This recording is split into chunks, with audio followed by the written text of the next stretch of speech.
Magic Treehouse number 3, Mummies in the Morning, Chapter 3. It's alive! Where did he go? Said Jack. He and Annie peeked through the hole. They saw a long hallway. Burning torches in the wall lit the walls. Dark shadows loomed. Let's go in, said Annie. Wait, said Jack. He pulled out the Egypt book and turned to the section on pyramids, and he read the caption aloud. Pyramids were sometimes called houses of the dead. They were nearly all solid stone except for the burial chambers deep inside. Wow, let's go there. To the burial chambers, said Annie. I bet a mummy's there. Jack took a deep breath. He stepped out of the hot, bright sunlight into the cold, dark pyramid. The hallway was silent. Floor, ceiling, walls, everything was stone. The floor slanted up from where they stood. We have to go farther inside, said Annie. Right, said Jack. But stay close behind me. Don't talk. Don't. Just go in, said Annie. She gave him a little push. Jack started up the slanting floor of the hallway. Where was the cat? The hallway went on and on. Wait, said Jack. I want to look at the book. He opened the Egypt book again. He held it below a torch in the wall. The book showed a picture of the inside of the pyramid. The burial chamber is in the middle of the pyramid. See? Jack said. He pointed to the picture. It seems to be straight ahead. Jack tucked the book under his arm. Then they headed deeper into the pyramid. Soon the floor became flat, and the air felt different, musty and stale. Jack opened the book again. I think we're almost at the burial chamber. See the picture? The hallway slants up. Then it gets flat. Then you come to the chamber. See? Look. Eee! A strange cry shot through the pyramid. Jack dropped the Egypt book. Out of the shadows flew a white figure. It swooshed toward them. A mummy! It's alive! Shouted Annie.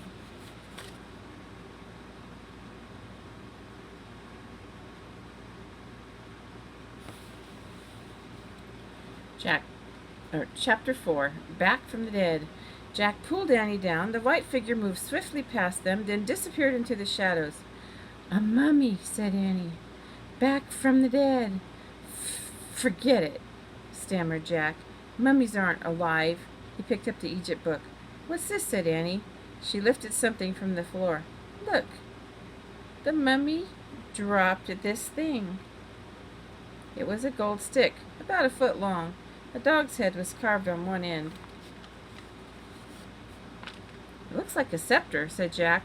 What's that? Asked Annie. It's a thing kings and queens carry, said Jack. It means they have power over the people. Come back, Mummy, Annie called. We found your scepter. Come back. We want to help you. Shush, said Jack. Are you nuts? But the mummy... That was no mummy, said Jack. It was a person. A real person. What kind of person would be inside a pyramid? Asked Annie. I don't know, said Jack. Maybe the book can help us. He flipped through the book. At last he found a picture of a person in a pyramid. And he read, Tomb robbers often carried off the treasure buried with mummies. False passages were sometimes built to stop the robbers. Jack closed the book. No live mummy, he said, just a tomb robber. Yikes, a tomb robber? Said Annie. Yeah, a robber who steals stuff from tombs. But what if the robber comes back? Said Annie. We'd better leave. Right, said Jack.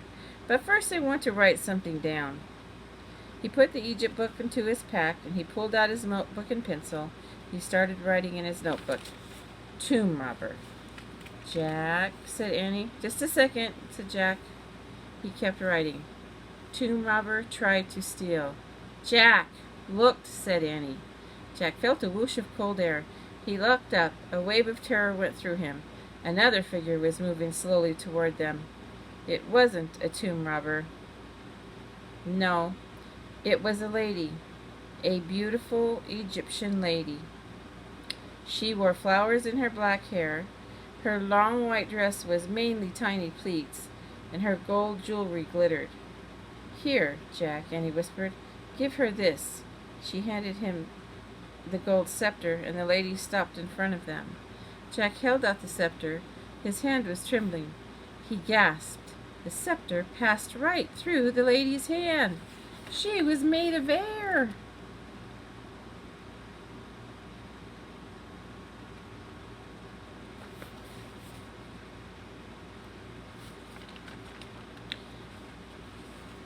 Chapter 5, Ghost Queen.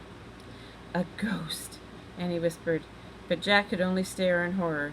The ghost began to speak. She spoke in a hollow, echoing voice. I am Hutipi, she said, Queen of the Nile. Is it true that you have come to help me? Yes, said Annie. Jack still couldn't speak. For 1,000 years, said the Ghost Queen, I have waited for help. Jack's heart was pounding so hard he thought he might faint. Someone must find my book of the dead, she said. I need it to go on to the next life. Why do you need the book of the dead? Asked Annie. She didn't sound scared at all. It will tell me the magic spells I need to get through the underworld, said the Ghost Queen. The underworld? Said Annie. Before I journey on to the next life, I must pass through the horrors of the underworld. What kinds of horrors? Annie asked. Poisonous snakes, said the Ghost Queen. Lakes of fire, monsters, demons. Oh, Annie stepped closer to Jack. My brother hid the book of the dead, so tomb robbers would not steal it, said the Ghost Queen. Then he carved this secret message on the wall, telling me how to find it. She pointed to the wall. Jack was still in shock. He couldn't move. Where? Asked Annie. Here? She squinted on the wall. What do these tiny pictures mean?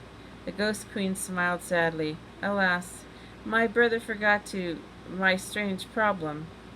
I cannot see clearly that which is close to my eyes. I have not been able to read this message for 1,000 years. Oh, that's not a strange problem, said Annie. Jack can't see anything either. That's why he wears glasses. The Ghost Queen stared in wonder at Jack. Jack, lend her your glasses, said Annie. Jack took the glasses off his nose and held them out for the Ghost Queen.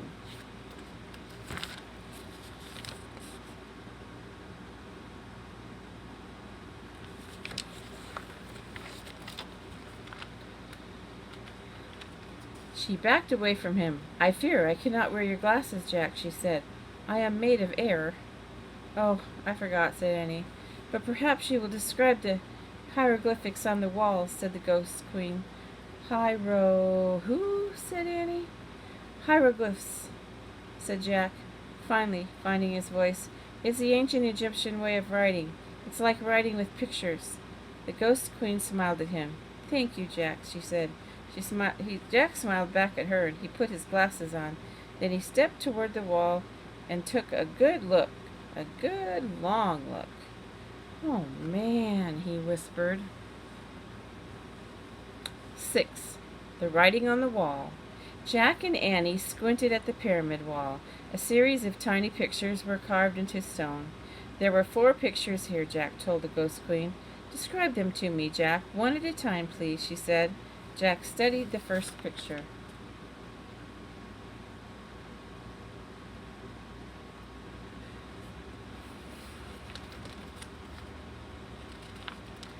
Okay, he said, the first one is like this. He made a zigzag in the air with his finger. Like stairs? Asked the Ghost Queen. Yes, stairs, said Jack. Just like stairs. She nodded. Easy enough. Jack studied the second picture. The second one has a long box on the bottom, he said. He drew it in the air. The Ghost Queen looked puzzled. With 3 things on top, like this, said Annie, and she drew squiggly lines in the air. The Ghost Queen still seemed puzzled. Like a hat, said Jack. Hat? Said the Ghost Queen. No, more like a boat, said Annie. Boat? Said the Ghost Queen. She got excited. Boat? Jack took another look at the wall. Yes, it could be a boat, he said. The Queen looked very happy. She smiled. Yes, of course, she said. Jack and Annie studied the next picture. The third one is like a thing that holds flowers, said Annie, or a thing that holds water, said Jack. Like a jug? Asked the Ghost Queen. Exactly, said Jack. Yes, a jug. I'm not sure that second one looks like a boat to me. What do you think?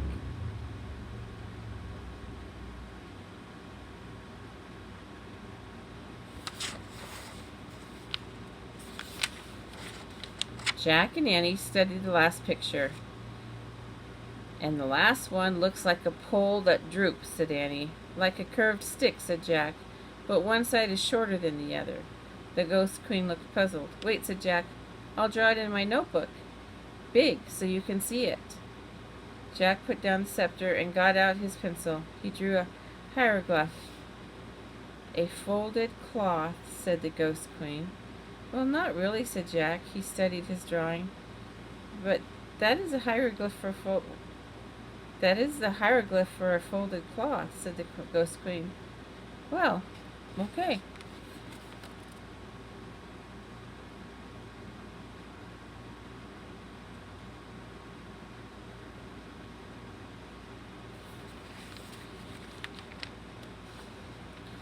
He looked at the fourth hieroglyph again.